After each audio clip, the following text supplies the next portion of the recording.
ಈಗ ಇತ್ತೀಚಿನ ದಿನಗಳಲ್ಲಿ ಈ ಮಧುಮೇಹ ರೋಗಿಗಳ ಸಂಖ್ಯೆ ಎಷ್ಟು ಹೆಚ್ಚಾಗಿದೆ ಅಂದರೆ ನಮ್ಮ ಭಾರತ ದೇಶದಲ್ಲೇ 100ಕ್ಕೆ 25 ಜನ ಮಧುಮೇಹ ರೋಗಿಗಳಾಗಿದ್ದಾರೆ. 25 ಆಲ್ರೆಡಿ, ಇನ್ನು 25 ಜನ ರೆಡಿ ಆಗ್ತಾ ಇದ್ದಾರೆ. ಇನ್ನೊಂದು 10 ವರ್ಷದಲ್ಲಿ 100ಕ್ಕೆ 50 ಜನ ಮಧುಮೇಹ ರೋಗಿಗಳಾಗ್ತಾರೆ ಅಂತ ವಿಶ್ವ ಸಂಸ್ಥೆ, ಆರೋಗ್ಯ ಸಂಸ್ಥೆ ಘೋಷಣೆ ಮಾಡಿದೆ ಆಲ್ರೆಡಿ. ಇಷ್ಟು ಹೆಚ್ಚಿನ ಪ್ರಮಾಣದಲ್ಲಿ ಆಗ್ತಾ ಇದೆ. ಇನ್ನೇನು ಮಾಡಬೇಕು? ಏನಂದರೆ ವೈದ್ಯಕೀಯ ರಂಗದಲ್ಲಿ 5% ರೋಗ ಜಾಸ್ತಿ ಆಗಿದೆ ಅಂದರೆ ಸುನಾಮಿ ಬಂದಂಗೆ. ಯಾವುದೇ ರೋಗ 5% ಹೆಚ್ಚಾದರೆ ಸುನಾಮಿ ಬಂದಂಗೆ. ಅಂಥದ್ದು ಈಗ 50%ಗೆ ಏರ್ತಾ ಇದ್ವಿ ಅಂದ್ರೂ ಯಾರಿಗೂ ಏನೂ ತೊಂದರೆ ಇಲ್ಲ. Absolutely no problem. ಎಲ್ಲರೂ ಅವ್ರ ಪಾಟಿಗೆ ಅವರು ಟ್ಯಾಬ್ಲೆಟ್ ನುಂಗ್ಕೊಂಡು, ಇಂಜೆಕ್ಷನ್ ಚುಚ್ಕೊಂಡು, ಓಡಾಡಿಕೊಂಡು, ಪೇಂಟ್ ಹಚ್ಕೊಂಡು ತಲೆಗೆ ಓಡಾಡ್ತಾನೆ ಇದ್ದೀವಿ. 50 ವರ್ಷ ಹಿಂದೆ ಈ ಥರ ಇರಲಿಲ್ಲ. ನಾಟ್ ಓನ್ಲಿ ನಮ್ಮ ದೇಶದಲ್ಲೂ ಒಂದು ಕಡೆ ಅಲ್ಲ, ಎಲ್ಲ ದೇಶಗಳಲ್ಲೂ ಇದೇ ಚಿತ್ರನೇ ಕಂಡು ಬರ್ತಾ ಇದೆ.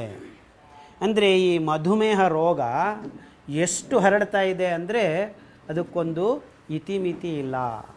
ಹೆಂಗಸರಿಗೆ ಯಾವುದೇ ಒಂದು ಕಮ್ಯುನಿಸ್ಟ್ಗಳಿಗೂ ಬರ್ತಾ ಇದೆ, RSS ಅವ್ರಿಗೂ ಬರ್ತಾ ಇದೆ, ಸ್ವಾಮೀಜಿಗಳಿಗೂ ಬರ್ತಾ ಇದೆ, ದಲಿತರಿಗೂ ಬರ್ತಾ ಇದೆ, ಎಲ್ಲರಿಗೂ ಬರ್ತಾ ಇದೆ ಈ ರೋಗ. ಯಾರನ್ನೂ ಬಿಟ್ಟಿಲ್ಲ. ಹೆಂಗಾದರೂ ಇರು, ನಾನು ಬಂದೇ ಬರ್ತೀನಿ ಅಂತ.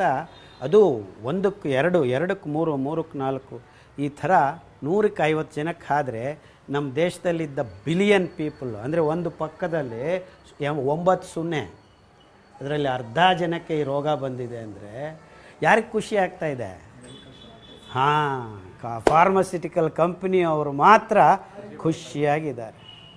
ಯಾಕೆಂದರೆ ಈಗಾಗಲೇ ಪ್ರಪಂಚದಲ್ಲಿ $827 ಬಿಲಿಯನ್ ಬರೀ ಮಧುಮೇಹ ರೋಗಿಗಳು ನಮ್ಮ ಫಾರ್ಮಸ್ಯೂಟಿಕಲ್ ಕಂಪ್ನಿಗಳಿಗೆ ಕೊಡ್ತಾ ಇರೋ ಲಾಭ. ಈಗ ನೀವು ಮಾತಾಡಬಾರ್ದಮ್ಮ. ಈಗ ಡಾಕ್ಟ್ರುಗಳು ನಿಮಗೆ ಈ ರೋಗವನ್ನು ವಾಸಿ ಮಾಡ್ತೀವಿ ಅಂತ ಹೇಳೋದಕ್ಕೆ ಹಿಂಜರಿಕೆ ಯಾಕೆ ಆಗ್ತಾ ಇದ್ದಾರೆ? ಇದೇ ಒಂದೇ ಒಂದು ಕಾರಣ. ಯಾಕಂದರೆ ಅವರು ಮಾಡ್ತಾ ಇರೋ ದುಡ್ಡಿನ ಪ್ರಮಾಣ ನೋಡ್ರಿ. ಅದರಲ್ಲಿ 1/3 ನಮ್ಮ ದೇಶದಿಂದ. ಅದನ್ನು ಕರೆಕ್ಟಾಗಿ ನೀವು ಲೆಕ್ಕಾಚಾರ ಹಾಕಿದ್ರೆ ನಮ್ಮ ದೇಶದ ಬಡ್ಜೆಟ್ಟು ಅಷ್ಟು ದುಡ್ಡಾಗುತ್ತೆ. ಅಂದರೆ ಈಗ ಈ ರೋಗವನ್ನು ವಾಸಿ ಮಾಡಿಕೊಳ್ಳೋದಕ್ಕೆ ಯಾವ ಡಾಕ್ಟರು, ಯಾವ ಸೈಂಟಿಸ್ಟು, ಯಾವ ಕಂಪನಿ ಯಾಕೆ ಮುಂದಕ್ಕೆ ಹೋಗ್ತಾ ಇಲ್ಲ? ಇದನ್ನು ಮ್ಯಾನೇಜ್ ಮಾಡ್ತೀವಿ ಅನ್ನೋ ಒಂದು ಲೆಕ್ಕದಲ್ಲಿ ಯಾಕೆ ಮಾತಾಡ್ತಾ ಇದ್ದಾರೆ? ಮೊನ್ನೆ 16 ವರ್ಷ ಹುಡುಗ ಡೆಲ್ಲಿಯಿಂದ ಫೋನ್ ಮಾಡ್ತಾನೆ ನನಗೆ, ಡಾಕ್ಟ್ರೇ ನನಗೆ ತೊಡೆಯಲ್ಲಿ ಒಂದು ಚಿಪ್ಪು ಬಂದಿದೆಯಂತೆ, ವೆರಿ ಹೈಲಿ ಅಡ್ವಾನ್ಸ್ಡ್ ಟೆಕ್ನಾಲಜಿಕಲ್ ಆವಿಷ್ಕಾರ ಮಾಡಿದಾರಂತೆ. ಆ ಚಿಪ್ಪು ಪಕ್ಕದಲ್ಲಿ ಒಂದು ಸಂಚಿ ಇರುತ್ತೆ, ಚೀಲ, ಅದರಲ್ಲಿ ಇನ್ಸುಲಿನ್ ತುಂಬಿಸಿ ಈ ಚೀಲಕ್ಕೆ ಜೋಡಿಸಿ ಚಿಪ್ಪು ಒಳಗಡೆ ಹಾಕ್ತಾರೆ. ಎಷ್ಟು ಇನ್ಸುಲಿನ್ ಬೇಕೋ, ನಿಮ್ಮ ರಕ್ತದಲ್ಲಿ ಗ್ಲೂಕೋಸ್ ಅಂಶ ಎಷ್ಟಿರಬೇಕೋ ಅಷ್ಟಕ್ಕೆ ಮಾತ್ರ ಲೆಕ್ಕಾಚಾರ ಹಾಕಿ ಅಷ್ಟು ಇನ್ಸುಲಿನನ್ನು ಮಾತ್ರ ನಿಮ್ಮ ರಕ್ತಕ್ಕೆ ಸೇರಿಸೋ ಒಂದು ಅತಿ ದೊಡ್ಡ ಆವಿಷ್ಕಾರ ಮಾಡಿದ್ದೀವಿ. ಬಂದು ನಿಮ್ಮ ತೊಡೆಯಲ್ಲಿ ಅಲ್ಲಿ ಕೂರಿಸ್ತೀವಿ, ಅದಕ್ಕೊಂದು 3 ಲಕ್ಷ ರೂಪಾಯಿ. ಆಮೇಲೆ ವಾರ ಆ ಇನ್ಸುಲಿನ್ನ ಚೀಲದಲ್ಲಿರೋದು ಖಾಲಿ ಆಗುತ್ತೆ, ಮತ್ತೆ ಬಂದು ಚಾರ್ಜ್ ಮಾಡ್ಕೋಬೇಕು. ಅದಕ್ಕೊಂದು ಕ್ಯಾಥೆಟರ್ ಹಾಕಿ ಒಂದು ರಂಧ್ರ ಹಾಕಿ ಬಿಟ್ಟಿರ್ತಾರೆ. ಹೋಗಿ ಮೊಬೈಲ್ ಥರ ಚಾರ್ಜ್ ಮಾಡ್ಕೊಳ್ಳೋಕೆ ಕೂತ್ಕೊಳ್ಳಿ. ಚಾರ್ಜ್ ಮಾಡ್ಕೊಂಡ ಮೇಲೆ 3,000 ರೂಪಾಯಿ 6,000 ರೂಪಾಯಿ ಕೊಟ್ಬಿಟ್ಟು ಹೋಗ್ತಾಯಿರಿ. ಅಂದರೆ ನೀವು ಚುಚ್ಕೋಬೇಕಾಗಿಲ್ಲ. ಈ ಥರ ಒಂದೇ ಸತಿ ಪರ್ಮನೆಂಟ್ ಅಲ್ಲ, ಅದು ಪ್ರತಿ ಸತಿ ನೀವು ಹೋಗಿ ಮೊಬೈಲ್ ಥರ ಚಾರ್ಜ್ ಮಾಡ್ತೀವಿ. ಯಾಕೆ ಹಿಂಗೆ ಥರ ಅಂದರೆ ಈ ಇನ್ಸುಲಿನ್ ಚುಚ್ಕೊಳ್ಳೋವಾಗ ಮಕ್ಕಳು ಒಂದೊಂದು ಸತಿ ಹೆಚ್ಚು ಇನ್ಸುಲಿನ್ ಚುಚ್ಕೊಂಡು ಪ್ರಜ್ಞೆ ತಪ್ಪಿ ಬೀಳ್ತಾ ಇದ್ದಾರೆ. ಯಾಕೆಂದರೆ ರಕ್ತದಲ್ಲಿ ಇರೋ ಗ್ಲೂಕೋಸನ್ನು ಈ ಇನ್ಸುಲಿನ್ನು ದಿಢೀರಂತ ಒಳಗಡೆಗೆ, ಜೀವಕೋಶ ಒಳಗಡೆಗೆ ತಗೊಂಡು ಹೋಗೋದ್ರಿಂದ ರಕ್ತದಲ್ಲಿ ಪೂರ್ತಿ ಕಮ್ಮಿ ಆದರೆ ಪ್ರಜ್ಞೆ ತಪ್ಪಿ ಬೀಳ್ತಾರೆ. ಆವಾಗ ಡಾಕ್ಟ್ರುಗಳು ಏನು ಹೇಳ್ತಾಯಿದ್ರು ಫೋನ್ ಮಾಡಿದರೆ, ನಿಮ್ಮ ಮಗು ಪ್ಯಾಕೆಟಲ್ಲಿ ಒಂದು ಚಾಕ್ಲೇಟ್ ಇರ್ರಿ, ಸುತ್ತಮುತ್ತಲೂ ಇದ್ದ ಮಕ್ಕಳಿಗೆ ಟ್ರೈನಿಂಗ್ ಕೊಡಬೇಕು. ಏನಂತ, ಆ ಚಾಕ್ಲೇಟ್ ತೆಗೆದು ಬಾಯಿ ಮಗುಗೆ ಹಾಕಿದ್ರೆ ಮತ್ತೆ ಸಕ್ಕರೆ ಆ ಚಾಕ್ಲೇಟಲ್ಲಿ ಇದ್ದ ಗ್ಲೂಕೋಸು 2 ನಿಮಿಷಕ್ಕೆ ರಕ್ತಕ್ಕೆ ಸೇರಿಕೊಂಡು ಮತ್ತೆ ಪ್ರಜ್ಞೆ ಬರುತ್ತೆ. ಸೊ ಈ ಪ್ರಜ್ಞೆ ತಪ್ಪೋದು, ಬೀಳೋದು ಇದೆಲ್ಲ ತೊಂದರೆ ಆಗ್ತಾ ಇದೆ ಅಂತ ಇದು ಒಂದು ದೊಡ್ಡ ಆವಿಷ್ಕಾರ ಮಾಡಿದ್ದೀವಿ. ಅದಕ್ಕೊಂದು 3 ಲಕ್ಷ ಇದೆ. ಇಷ್ಟ್ಯಾಕೆ ಇಷ್ಟು ಮೋಸಕ್ಕೆ ನಾವು ಆ ಕಡೆ ಹೋಗ್ತಾ ಇದ್ವಿ. ಈಗ ಸಣ್ಣ ಪುಟ್ಟ ಮಕ್ಕಳಿಗೆ ಯಾಕೆ ಈ ರೋಗ ಬರ್ತಾ ಇದೆ ಅಂತ ಯಾರೂ ಕೂತ್ಕೊಂಡು ಯೋಚನೆ ಮಾಡ್ತಾ ಇಲ್ಲ. ಇಷ್ಟು ಜನಕ್ಕೆ ಈ ಕಾಯಿಲೆ ಯಾಕೆ ಬರ್ತಾ ಇದೆ, ಎಲ್ಲ ವರ್ಗದವ್ರಿಗೂ ಈ ಕಾಯಿಲೆ ಯಾಕೆ ಬರ್ತಾ ಇದೆ ಅಂತ ನಾವು ಯೋಚನೆ ಮಾಡೋದನ್ನು ಬಿಟ್ಟು ಬರಲಿ ಅದನ್ನು ಮ್ಯಾನೇಜ್ ಮಾಡ್ತೀವಿ. ಯಾಕಂದರೆ $827 ಬಿಲಿಯನ್ ವ್ಯಾಪಾರವನ್ನು ನಾವು ಬಿಟ್ಕೊಳ್ಳೋದಕ್ಕೆ ಮನಸ್ಸಿಲ್ಲ. ಅಂದರೆ ನಾನು ಏನು ಹೇಳಕ್ಕೆ ಹೊರಟಿದ್ದೀನಿ ಅಂದರೆ, ನಿಮ್ಗೆ ಒಂದು ಸತಿ ಈ ಮಧುಮೇಹ ರೋಗ ಬಂದರೆ ಯಾಕೆ ಪರ್ಮನೆಂಟಾಗಿ ಲೈಫ್ ಲಾಂಗ್ ಯಾಕೆ ಔಷಧಿ ತಗೋಬೇಕು ಅಂದರೆ, ಅದನ್ನು ನಿವಾರಣೆ ಮಾಡ್ಕೊಳ್ಳೋದಕ್ಕೂ ನಿಯಂತ್ರಣ ಮಾಡ್ಕೊಳ್ಳೋದಕ್ಕೆ ಬೇಕಾಗಿರೋ ಮನಸ್ಸು ಇಡೀ ಮಾನವ ಕುಲದಲ್ಲಿ ಇಲ್ಲದೇ ಇರಂಗೆ ಆಗಿರೋದು. ಅದು ಮಾಡಿಕೊಡ್ತಕ್ಕಂಥ ದುಡ್ಡು ಅನ್ನೋದು ನಿಮ್ಮ ತಲೆಗೆ ಹೋಗಬೇಕು. ಅಂದರೆ ನಾನು ಯಾಕೆ ಇಷ್ಟು ಸುತ್ತು ಬಳಸಿ ಎಲ್ಲ ಹೇಳಕ್ಕೆ ಹೊರಟಿದ್ದೀನಿ ಅಂದರೆ, ಏನಪ್ಪ ನಿನ್ಗೊಬ್ಬನಿಗೇನಾ ಈ ವಿಷಯ ಗೊತ್ತಿರೋದು, ಬೇರೆಯವ್ರಿಗೆ ಯಾಕೆ ಗೊತ್ತಿಲ್ಲ? ಗೊತ್ತಿದೆ, ಅದನ್ನು ಬಚ್ಚಿಟ್ಕೊಂಡು ಬರ್ತಾ ಇದ್ದೀವಿ. ಅದನ್ನು ಬಚ್ಚಿಟ್ಟುಕೊಂಡು ಬರ್ತಾ ಇದ್ದೀವಿ. ಈ ರೋಗದ ಒಂದು ಆಯಾಮಗಳನ್ನು, ಅದರ ತಿಳುವಳಿಕೆಯನ್ನು ನಾವು ಜನರಿಂದ ಮೊಚ್ಚುಮರಿ ಮಾಡಿ ದುಡ್ಡು ಮಾಡಿಕೊಳ್ಳೋದಕ್ಕೆ ಈ ಕಂಪನಿಗಳ ಒಂದು ಅಗಾಧವಾದ ವ್ಯವಸ್ಥೆ ರೂಪುಗೊಂಡಿದೆ. ನಾವೇ ಯಾವುದೋ ಒಂದು ದೊಡ್ಡ ಅನಾಹುತಕ್ಕೆ ಸಿಲುಕಾಕೊಂಡು, ಅಂದರೆ ಈ ಗ್ರೀಡ್, ಆಸೆ ಅನ್ನೋ ಒಂದು ಗ್ರೀಡ್ಗೆ ಸಿಕ್ಕಾಕ್ಕೊಂಡು ನಮ್ಮ ಮೇಲೆ ನಾವು ಹೇರ್ಕೊಳ್ತಾ ಇರೋ ಅತಿ ಭಯಾನಕವಾದ ರೋಗ ಈ ಡಯಾಬಿಟಿಕ್ ರೋಗ, ಈ ಮಧುಮೇಹ ರೋಗ. ಅಂದರೆ ಈ ದುರ್ವ್ಯವಸ್ಥೆಗೆ ಕಾರಣ ನಾವೇ ಈ ರೋಗವನ್ನು ನಮ್ಮ ಮೇಲೆ ತರಿಸ್ಕೊಳ್ತಾ ಇದ್ದೀವಿ ಒಂದು ಕಡೆ. ಆದರೆ ಇನ್ನೂ ದೊಡ್ಡ ಮೋಸ ಏನಂದರೆ, ಗೊತ್ತಿಲ್ಲದ ಮಕ್ಕಳಿಗೆ ನಾವು ಇದನ್ನು ಕೊಡುಗೆಯಾಗಿ ಕೊಡೋದಕ್ಕೂ ಹಿಂಜರಿಕೆ ಇಲ್ಲ ನಮಗೆ. ಆಲ್ರೆಡಿ 100ಕ್ಕೆ 8 ಜನ ಮಕ್ಕಳಿಗೆ ಈ ರೋಗ ಬರ್ತಾ ಇದೆ. ಅಂದರೆ ನಮ್ಮ ದುರಾಸೆ ಎಷ್ಟು ಮಟ್ಟಿಗೆ ಅಂದರೆ, ನಮ್ಮನ್ನು ನಾವು ಹಾಳು ಮಾಡ್ಕೊಳ್ಳೋದು ಒಂದು ಕಡೆ, ಅದು ಕಂದಕ್ಕೆ ಕಾಣಿಸ್ತಾ ಇಲ್ಲ. ಇನ್ನೊಂದು ಕಡೆ ನಮ್ಮ ಮುನ್ನು ಬರುವ ಪೀಳಿಗೆಗಳಿಗೂ ಈ ದೊಡ್ಡ ದುರಂತವನ್ನು ಕೊಡುಗೆಯಾಗಿ ಕೊಡೋದಕ್ಕೆ ನಾವು 2ನೇ ಸತಿ ಯೋಚನೆ ಮಾಡ್ತಾ ಇಲ್ಲ ಅನ್ನೋದು ಅತಿ ಭಯಾನಕವಾದ ದುರಂತ ವಿಷಯ ಇದು. ಇಷ್ಟು ಭಯಾನಕವಾದ ವಿಷಯವನ್ನು ನಾವು ಇವತ್ತಿನಿಂದ ದೂರ ಮಾಡಿಕೊಳ್ಳೋದಕ್ಕೆ ಪ್ರಯತ್ನ ಮಾಡಲಿಲ್ಲ ಅಂದರೆ, ಇನ್ನು ಬರುವ 15 ವರ್ಷದಲ್ಲಿ ಇಡೀ ಪ್ರಪಂಚ ಈ ರೋಗದಿಂದ ನರಳನಾಡಿ ನಮ್ಮ ಹೊಟ್ಟೆ ಒಡೆದು ಎಲ್ಲರೂ ಸಾಯ್ತೀವಿ. ಮಾನವ ಕುಲಕ್ಕೆ ಒಂದು ಗತಿ ಇಲ್ಲದೆ ಇರಂಗೆ ಹೋಗುತ್ತೆ. ಇದನ್ನು ದೂರ ಮಾಡ್ಕೋಬೇಕು ಅಂತಾನೆ ನಾವು 20 ವರ್ಷದಿಂದ ಯೋಚನೆ ಮಾಡಿ, ಈ ಮಧುಮೇಹ ರೋಗ ಅಂದರೆ ಏನು, ಇನ್ಫ್ಯಾಕ್ಟ್ ಈ ರೋಗದ ಮೂಲ ಏನು. ಈ ರೋಗದ ಮೂಲ ಈಗಾಗಲೇ ನಿಮಗೆ ಅಲ್ಪ ಸ್ವಲ್ಪ ಗೊತ್ತಾಗ್ಬಿಟ್ಟಿದೆ. ಈ ಚಾಕ್ಲೇಟ್ ತಿಂದಾಗ ರಕ್ತಕ್ಕೆ ಏನು ಬರುತ್ತೆ?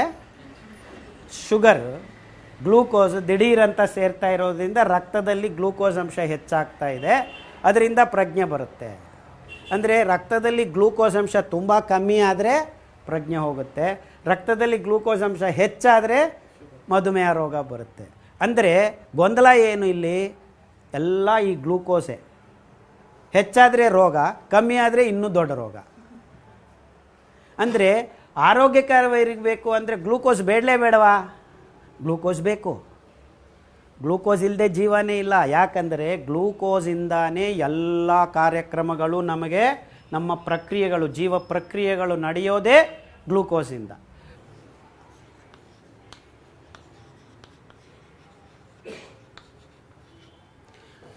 ಪ್ಲಸ್ ಆಮ್ಲಜನಕ. ಎಲ್ಲಿಂದ ಬಂತು ಈ ಆಮ್ಲಜನಕ?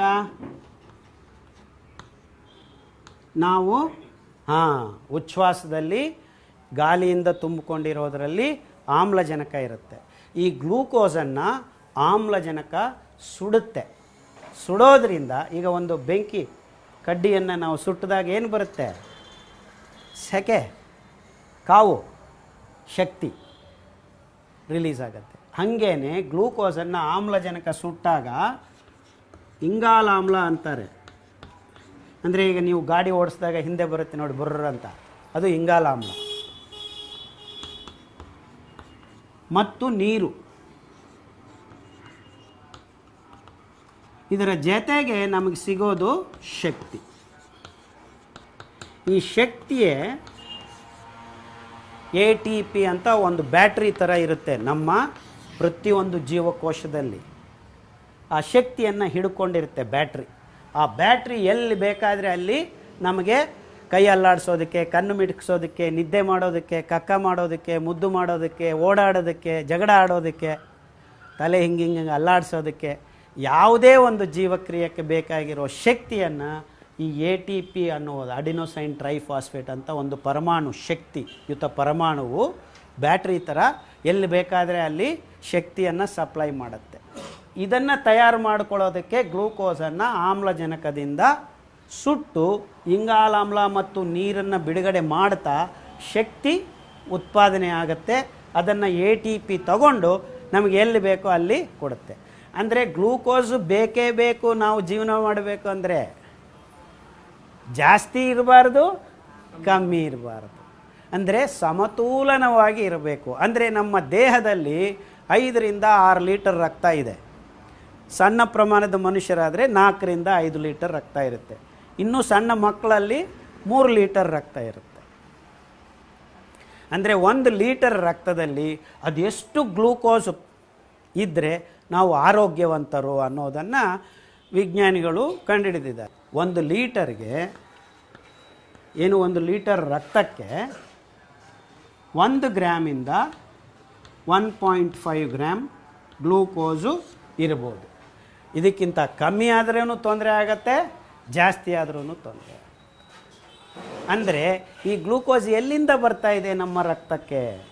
ಅಂದರೆ ಗ್ಲೂಕೋಸನ್ನು ನಾವು ರಕ್ತಕ್ಕೆ ಸೇರಿಸ್ತಾ ಇರೋದೇ ನಾವು ಊಟ ಮಾಡಿ ಎಲ್ಲ ಪಚನಕ್ರಿಯೆ ಆದಮೇಲೆ ಕೊನೆಗೆ ರಕ್ತಕ್ಕೆ ಅದೇ ಪಚನಕ್ರಿಯೆದ ಮೂಲ ಉದ್ದೇಶ.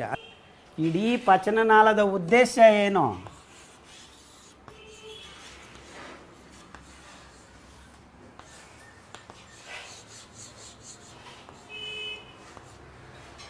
ಬಾಯಿ, ಜಠರ, ಯಕೃತ್ತು, ಇದು ಮೇದುಕಾಜೀರಂಗ, ಪ್ಯಾಂಕ್ರಿಯಾಸು, ದೊಡ್ಡ ಕರಳು, ಸಣ್ಣ ಕರಳು, ಗುದದ್ವಾರ.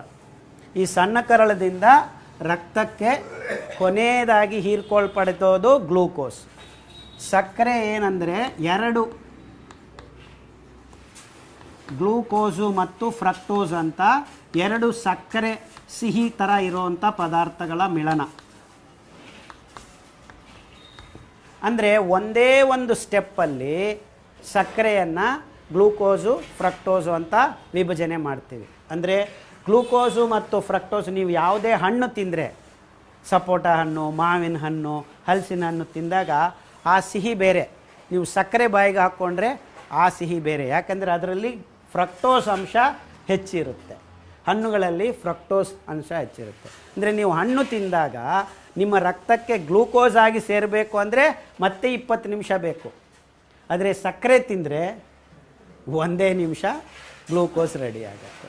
ಯಾಕೆಂದರೆ ಸಕ್ಕರೆ ಒಂದೇ ಸ್ಟೆಪ್ಪಲ್ಲಿ ಗ್ಲೂಕೋಸ್ ಮತ್ತು ಫ್ರಕ್ಟೋಸ್ ಆಗುತ್ತೆ. ನೀರು ಸೇರಿದ ತಕ್ಷಣ ಸಕ್ಕರೆಗೆ ನೀರು ಹೀರ್ಕೊಳ್ತಾ ಇರುತ್ತೆ. ನೀವು ಸಕ್ಕರೆ ಇಲ್ಲ ಹಾಕಿದ್ರೆ 5 ನಿಮಿಷಕ್ಕೆ ಗಾಳಿಯಿಂದನೇ ನೀರು ಹೀರ್ಕೊಂಡ್ಬಿಡುತ್ತೆ, ಗ್ಲೂಕೋಸ್ ಫ್ರಕ್ಟೋಸ್ ಆಗಿ ಬಂದ್ಬಿಡುತ್ತೆ. ಅರ್ಥ ಆಗ್ತಾ ಇದೆಯಾ? ಅಂದರೆ ಸಕ್ಕರೆ ನೀವು ಬಾಯಿಗೆ ಹಾಕ್ಕೊಂಡ್ರೆ 1 ನಿಮಿಷದಲ್ಲಿ ನಿಮಗೆ ರಕ್ತಕ್ಕೆ ಗ್ಲೂಕೋಸ್ ಸೇರಿಬಿಡುತ್ತೆ. ಅಂದರೆ ನಾವು ಸಕ್ಕರೆ ಬಾಯಿಗೆ ಹಾಕ್ಕೊಳ್ಳೋದು ಎಷ್ಟು ಮಟ್ಟಕ್ಕೂ ಸಮಂಜಸ? ಸರಿನಾ ತಪ್ಪಾ? ಅದು ತಪ್ಪು. ಯಾಕಂದರೆ ನಾವು ಇಡೀ 108 ಪಚನಕ್ರಿಯೆಗಳ ಆದ ಮೇಲೆ ಉತ್ಪಾದನೆ ಮಾಡಬೇಕಾಗಿದ್ದ ಸಕ್ಕರೆಯನ್ನು ಡೈರೆಕ್ಟಾಗಿ ಬಾಯಿಗೆ ಹಾಕ್ಕೊಳ್ತಾ ಇದ್ದೀವಿ. ಅಂದರೆ ಪಚನಕ್ರಿಯೆ ಹಿಂಭಾಗದಿಂದ ನಾವು ಬಾಯಿಗೆ ಹಾಕ್ಕೊಳ್ತಾ ಇದ್ದೀವಿ. Literally we eat from back end. ನಾವು ಸಕ್ಕರೆ ಬಾಯಿಗೆ ಹಾಕ್ಕೊಳ್ತಾ ಇದ್ದೀವಿ ಅಂದರೆ we are eating from the back end ಅಂತ. ಬಾಯಿಂದ ತಿಂತಾ ಇಲ್ಲ, ಗುದದ್ವಾರದಿಂದ ತಿಂತಾ ಇದ್ದೀವಿ ಅಂತ. ಸಕ್ಕರೆ ಬಾಯಿಗೆ ಹಾಕ್ಕೊಳ್ಳೋದು ಅಂದರೆ ಜೀವರಾಸಾಯನಿಕ ಕ್ರಿಯೆಗಳ ಸರಮಾಲೆಯಲ್ಲಿ ಕೊನೆಯದದು ನಾವು ಮೊದಲೇ ಬಾಯಿಗೆ ಹಾಕ್ಕೊಳ್ತಾ ಇದ್ದೀವಿ. ಅಂದರೆ ಸಕ್ಕರೆ ತಿನ್ನೋದ್ರಿಂದ ನಮ್ಮ ರಕ್ತಕ್ಕೆ ವಿದಿನ್ ಮಿನಿಟ್ಸ್ ಗ್ಲೂಕೋಸ್ ಸೇರಿಬಿಡುತ್ತೆ. ಅದು ಎಷ್ಟು ಗ್ಲೂಕೋಸ್ ಸೇರಬೇಕು? ನಮ್ಮ ಲೀಟರ್ಗೆ ಎಷ್ಟಿರಬೇಕು? 5 ಲೀಟರ್ ರಕ್ತ ಅಂದರೆ ಎಷ್ಟು ಸೇರಬೇಕು? ಮ್ಯಾಕ್ಸಿಮಮ್ 7.5 ಗ್ರಾಮ್ಸ್ ಅಲ್ವೇ? ಅಂದರೆ ನೀವು ಬೆಳಗ್ಗೆ ಎದ್ದು ಟೂತ್ ಪೇಸ್ಟ್ ತಗೊಳ್ತೀರ, 5 ಗ್ರಾಮ್ 10 ಗ್ರಾಮ್, ಅದರಲ್ಲಿ ಕನಿಷ್ಠ ಅಂದರೆ 2 ಗ್ರಾಮು ಸಕ್ಕರೆ. ಅದಾದಮೇಲೆ 1 ಲೋಟ ಕಾಫಿ ಕುಡಿತೀರ, ಅದರಲ್ಲಿ ಎಷ್ಟಿರುತ್ತೆ ಕನಿಷ್ಠ ಅಂದರೆ 1 ಲೋಟಕ್ಕೆ ಮಿನಿಮಮ್ 5 ಗ್ರಾಮ್ ಹಾಕ್ತೀರ. ಟೀ ಕುಡಿದ್ರೆ 8 ಗ್ರಾಮ್ ಹಾಕ್ತೀರ. ಅಂದರೆ ಕುಡಿದು ಒಂದು 2-3 ನಿಮಿಷಕ್ಕೆ ನೀವು ರಕ್ತಕ್ಕೆ ಎಷ್ಟು ಗ್ಲೂಕೋಸನ್ನು ಸೇರಿಸಿದ್ರ? ಈಗ ಟೂತ್ ಬ್ರಷ್ ಎಲ್ಲರೂ ಹಿಂಗೆ ಉಜ್ಜಿಡಿ ಅಂತ ಸಚಿನ್ ತೆಂಡೂಲ್ಕರ್ ಹೇಳ್ತಾನೆ, ಹಿಂಗೆ ಹಾಕ್ಕೊಂಡು ಬುಡು ಅಂತ ಉಜ್ಜೋದು. ಬೆಳಗ್ಗೆ ಎದ್ದು ಮಕ್ಕಳಿಗೆ ಪಾಪ ಇನ್ನೂ ಜಾಸ್ತಿ ಚೆನ್ನಾಗಿ ಉಜ್ಜು ಹಿಂಗೆ ಉಜ್ಜೋದು. 2 ಗ್ರಾಮ್ ಹಾಕೋ ಬದಲು 5 ಗ್ರಾಮ್ ಹಾಕಿ ಉಜ್ಜಿದ್ರೆ ಆ ಮಗು ಹೊಟ್ಟೆಗೆ ಎಷ್ಟು ಗ್ರಾಮ್ ಹೋಯ್ತಾ? ಅವನ ಮಗು ಎಷ್ಟಿದ್ದಾನೆ? 3 ಲೀಟರ್ ರಕ್ತ, ಅವನ ದೇಹದಲ್ಲಿ ಎಷ್ಟಿರಬೇಕು? 3.5 ಗ್ರಾಮ್ ಗ್ಲೂಕೋಸ್ ಹೋಗಬೇಕು. ಇಡೀ ಅದು 1/4 ಗಂಟೆ ನಡೆದ್ರೆ ಅದು ಖಾಲಿ ಆಗೋದು. ಅಂದರೆ ಒಂದು ಮನುಷ್ಯ 1/4 ಗಂಟೆ ನಡೆದರೆ 7 ಗ್ರಾಮ್ ಗ್ಲೂಕೋಸು ಖಾಲಿ ಆಗುತ್ತೆ, ಶಕ್ತಿಯಾಗಿ ಕನ್ವರ್ಟ್ ಆಗಬೇಕು ಅಂತ. ಅಂದರೆ ಜೀವಕೋಶ ಒಳಗಡೆ ಹೋಗಿರೋ ಗ್ಲೂಕೋಸನ್ನು ನಾವು ಸುಟ್ಟು ಬರ್ನ್ ಮಾಡಿ ಇಂಗಾಲಾಮ್ಲವಾಗಿ ಬಿಡುಗಡೆ ಮಾಡಬೇಕು ಅಂದರೆ ಒಬ್ಬೊಬ್ಬ ಮನುಷ್ಯ 5 ಲೀಟರ್ ರಕ್ತ ಇರೋನು, ಗ್ಲೂಕೋಸ್ ತುಂಬಿರೋನು 1/4 ಗಂಟೆ ನಡಿಬೇಕು. ಅಂದರೆ 1/4 ಗಂಟೆ ನಡೆದರೆ 1 ಲೀಟರ್ ರಕ್ತ ಗ್ಲೂಕೋಸನ್ನು ಖಾಲಿ ಮಾಡುತ್ತೆ. ಅಂಥದ್ರಲ್ಲಿ ನಾವು ಬೆಳಗ್ಗೆ ಎದ್ದು ಮಗುಗೆ 4 ಗ್ರಾಮ್ ಗ್ಲೂಕೋಸ್ ದಿಢೀರಂತ ತುಂಬಿಸ್ಬಿಟ್ರೆ ಅವನ ರಕ್ತಕ್ಕೆ, ಮತ್ತೆ ತಿನ್ನಪ್ಪ ಆಟೋ ಬರ್ತಾ ಇದೆ ಅಂತ ತುರುಕ್ತಾ ಇದ್ರೆ ಅವನು ಹೆಂಗೆ ತಿಂತಾನೆ? ನಮ್ಮ ಮಗು ಬೆಳಗ್ಗೆ ಎದ್ದು ಏನೂ ತಿನ್ನಲ್ಲ, ಹೆಂಗೆ ತಿಂತಾನೆ? ಟೂತ್ ಪೇಸ್ಟಲ್ಲೇ ತುಂಬಿಸ್ಬಿಟ್ಟಿದ್ದೀರ ಅವನಿಗೆ.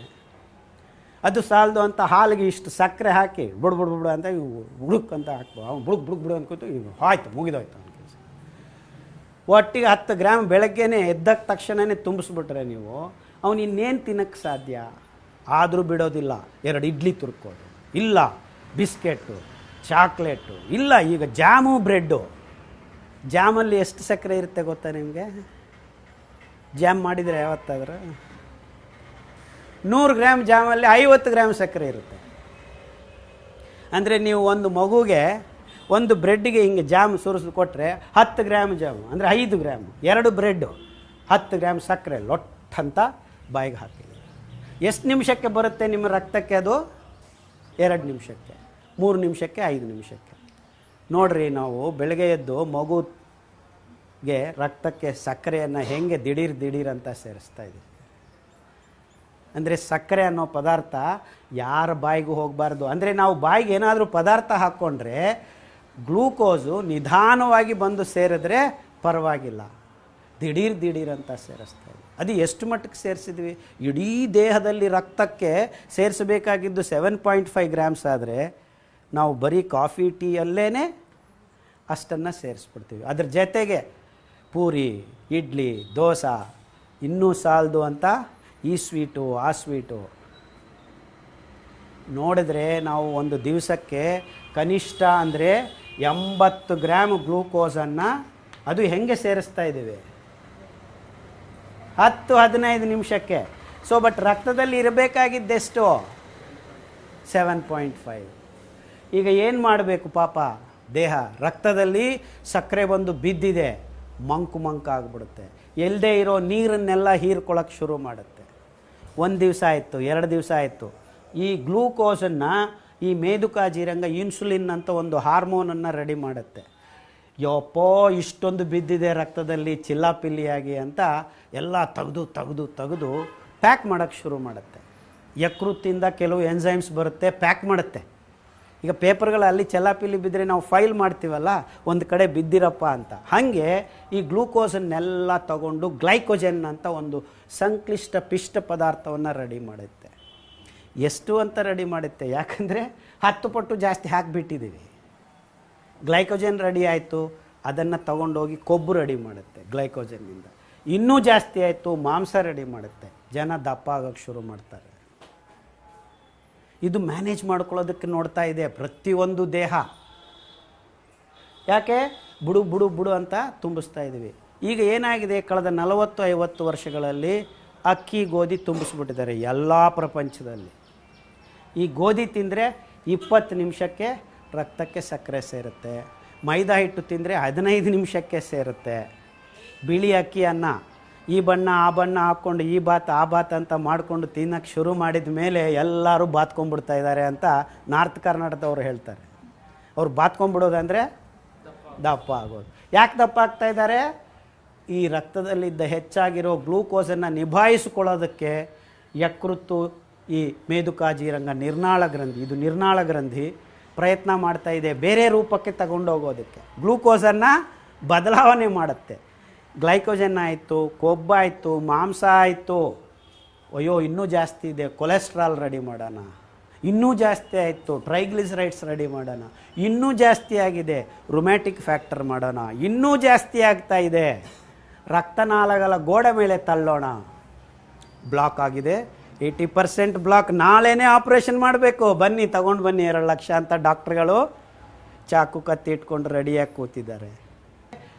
ಪೆಪ್ಸಿ ಕುಡೀರಿ ಅಂತ ಅಮೀರ್ ಖಾನು, ಕೋಕ್ ಕುಡೀರಿ ಅಂತ ಸಲ್ಮಾನ್ ಖಾನ್, ಶಾರುಖ್ ಖಾನ್ ಆಪೋಸಿಟ್ಟು, ಗೊತ್ತಿಲ್ಲ ನನಗೆ ಈ ಕಡೆ ಆ ಕಡೆ.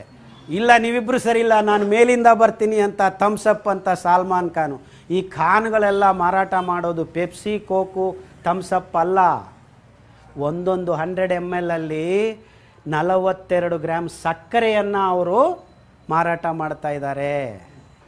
ಸಕ್ಕರೆ ನಾವು ಬಾಯಿಗೆ ಹಾಕ್ಕೊಂಡು ಮೇಲೆ ನಿಧಾನವಾಗಿ, ಸಮತೋಲನವಾಗಿ, ನಿಯಂತ್ರಣದಿಂದ, ಸಂಯಮದಿಂದ ರಕ್ತಕ್ಕೆ ಗ್ಲೂಕೋಸನ್ನು ಸೇರಿಸೋ ಒಂದು ಪಚನ ನಾಳವನ್ನು ನಮಗೆ ದೇವರು ಕೊಟ್ಟರೆ ನಾವೇನು ಮಾಡ್ತಾ ಇದ್ದೀವಿ? ಇದೆಲ್ಲ ನಮಗೆ ಬೇಡ, ಡೈರೆಕ್ಟಾಗಿ ಸಕ್ಕರೆನೇ ಬಾಯಿಗೆ ಹಾಕ್ಕೊಳ್ತೀವಿ. ಸಕ್ಕರೆ ಇಲ್ಲ ಅಂದರೆ ಮೈದಾ ಹಿಟ್ಟು, ಮೈದಾ ಹಿಟ್ಟು ಇಲ್ಲ ಅಂದರೆ ಬಿಳಿ ಅಕ್ಕಿ ಹಿಟ್ಟು, ಬಿಳಿ ಅಕ್ಕಿ ಹಿಟ್ಟು ಇಲ್ಲ ಅಂದರೆ ಗೋಧಿ ಹಿಟ್ಟು. ಇವೆಲ್ಲನೂ 20 ರಿಂದ 25 ನಿಮಿಷ ಒಳಗಡೆ ನಮ್ಮ ರಕ್ತಕ್ಕೆ ಅತಿ ಹೆಚ್ಚಿನ ಪ್ರಮಾಣದಲ್ಲಿ, ಎಷ್ಟು ಹೆಚ್ಚಿನ ಪ್ರಮಾಣದಲ್ಲಿ ಕಳೆದ 40-50 ವರ್ಷಗಳಲ್ಲಿ ಇಡೀ ಮಾನವ ಕುಲದ ರಕ್ತ ಮತ್ತು ಅಂಗಗಳು ನಿಭಾಯಿಸಿಕೊಳ್ಳದೇ ಇದ್ದಷ್ಟು ಸಕ್ಕರೆಯನ್ನು, ಗ್ಲೂಕೋಸನ್ನು ನಾವು ತುಂಬಿಸ್ತಾ ಇರೋದರಿಂದ ಮಾನವ ಕುಲಕ್ಕೆ ಈ ರೋಗಗಳು ಎಂಥದ್ದು? BP, ಡಯಾಬಿಟೀಸು, ಗ್ಲಿಸರೈಡ್ಸು, ರೊಮೆಟಿಸಮು, ಆರ್ಥ್ರೈಟಿಸು, ಥೈರಾಯ್ಡು, ಇವೆಲ್ಲ ಬರೀ ಹೆಸರುಗಳು. ಮೂಲ ಎಲ್ಲಿದೆ? ಈ ಗ್ಲೂಕೋಸನ್ನು ನಿಯಂತ್ರಣ ಇಲ್ಲದೆ ನಾವು ದಿಢೀರ್ ಅಂತ ರಕ್ತಕ್ಕೆ ಸೇರಿಸ್ತಾ ಇರೋದರಿಂದ ಈ ರೋಗಗಳೆಲ್ಲ ಒಂದಾದ ಮೇಲೆ ಒಂದು ಅಥವಾ 1+1, 1+3 ಆಗಿ ನಮಗೆ ಒಬ್ಬರೊಬ್ಬರಿಗೆ ಆವರಿಸಿಕೊಳ್ಳೋದು ಒಂದು ಕಡೆ. ಆದರೆ ಈ ಗೊಂದಲ ಎಲ್ಲ ಹಿಂದೆ 50 ವರ್ಷ 60 ವರ್ಷ ಆದಮೇಲೆ ಬರ್ತಕ್ಕಂಥ ಕಾಯಿಲೆಗಳು ಅಂತ ಅಂದ್ಕೊಂಡಿದ್ದು ಈಗ 8 ವರ್ಷ 10 ವರ್ಷ, ಈಗ 20 ವರ್ಷ ಒಳಗಡೆ 108 kg ತೂಗ್ತಾ ಇರೋ ಮಕ್ಕಳು 100ಕ್ಕೆ 32 ಜನ ಬೆಂಗಳೂರಲ್ಲಿದ್ದಾರೆ. ಅಮೆರಿಕಾದಲ್ಲಿ 100ಕ್ಕೆ 60 ಜನ ಇದ್ದಾರೆ. ಅಂದರೆ ನಮ್ಮ ಹದತಪ್ಪಿದ ಆಹಾರ ಪದಾರ್ಥಗಳು ಮತ್ತು ಆಹಾರ ಪದ್ಧತಿ ನಿಜವಾದ ಕಾರಣ ಅಂತ ನಿಮಗೆ ಇಷ್ಟೊತ್ತಿಗೆ ಎಲ್ಲರಿಗೂ ಅರ್ಥ ಆಗಿರಬೇಕು.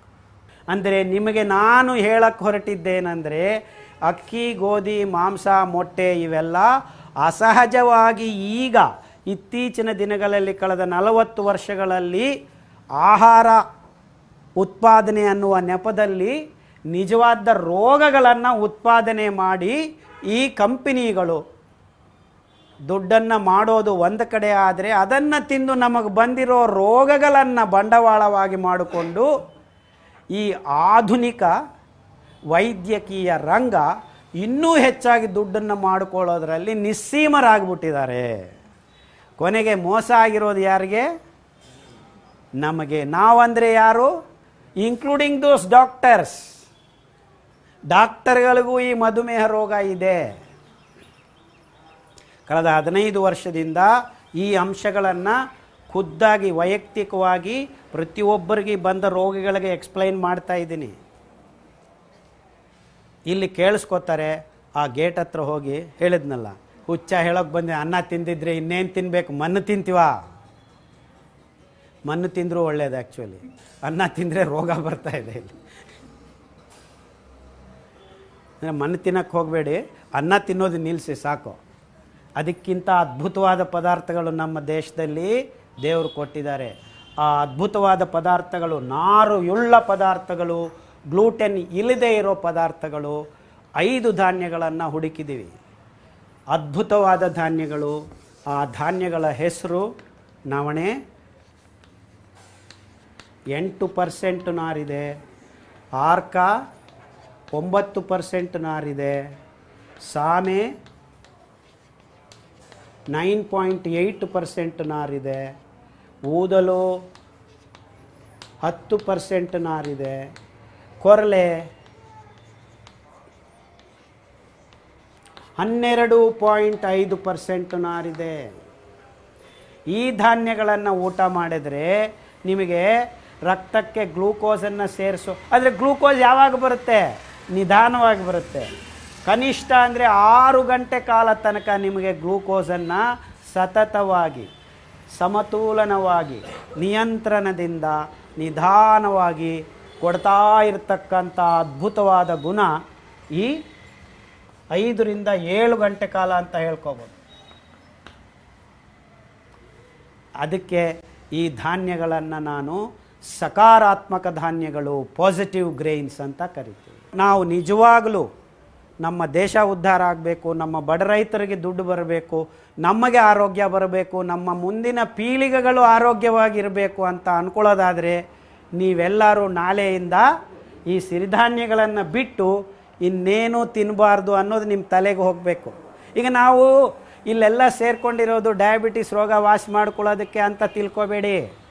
That is only a bonus. ಅದು ಗ್ಯಾರಂಟಿ ವಾಸಿ